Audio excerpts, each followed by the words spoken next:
ये पंखे जिन मंदिरों में कहां से आए आपको पता? कैसे लगने लगे? दक्षिण भारत के किसी भी मंदिर में जाकर के देखिएगा बंधु, वहां पर कभी पंखा नहीं लगता था। एक भी पंखा नहीं लगा दक्षिण भारत के किसी भी मंदिर में। कभी भी आप साउथ की यात्रा करिएगा, ये पंखे सर्वप्रथम जिनालयों में आए सौराष्ट्र गुजरात से। गुजरात से, सौराष्ट्र से ये पंखे धीरे धीरे तेरा पंथ सो मेरा पंथ की घोषणा करने वाले लोगों ने अपने जिनालयों में लगाए और इस पंखे के नीचे लोगों ने समय सार पढ़ा।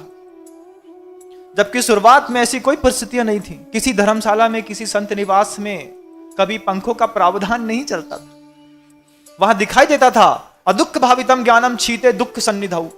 ये कारिका हमारे मस्तिष्क में ऐसा गुंजायमान होती थी कि सुख में प्राप्त की हुई विद्या दुख आने पर विलीन हो जाती है।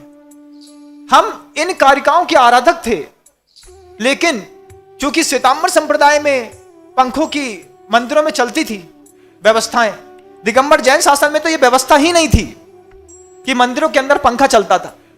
श्वेतांबरों में मंदिरों में पंखे लगा दिए, सब कर दिया, एसी लगा दिया, कूलर लगा दिया, सब फिट कर दिया।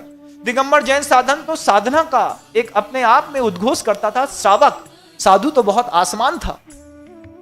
तो दिगंबर जैन संप्रदाय में यह पंखा कहां से आया कि जब वहां का एक श्वेतांबर साधु अपने साधु पद को छोड़ करके और दिगंबर जैन शासन के समय सार को उठाया, और जब उससे गर्मी बर्दाश्त नहीं हुई, साधना नहीं हुई, तो उसने सबसे पहले उपदेश दिया समय सार तो बाद में, पहले पंखा चला। और उसके चक्कर में सौराष्ट्र गुजरात में, क्योंकि गुजरात में ही सबसे पहला उनका स्थान था, वहीं पर जाकर के वो अपनी प्रभावना कर रहे थे और प्रभाव जमा रहे थे। तो उन्होंने अपनी सुविधा के लिए सबसे पहले वहां पे पंखा लगाया, तेरा पंथ सो मेरा पंथ में। और उसके बाद वहां से पंखा उठते उठते उठते प्रभाव में ऐसा, बहाव में वैसा बहता गया, क्योंकि हुंडाव सर्पणी काल है। इस हुंडाव सर्पणी काल में साधना कभी भी स्थिरता को प्राप्त नहीं होती बंधु, हमेशा नीचे जाती रहती है। बहुत रोकना पड़ता है मन को, तब साधना नियमित बनी रहती है।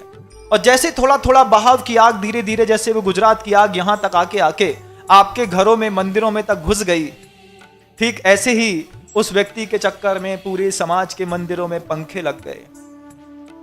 और अब ऐसी स्थितियां बन गई हैं कि साधु के कमरों में भी तुम लोग एसी लगा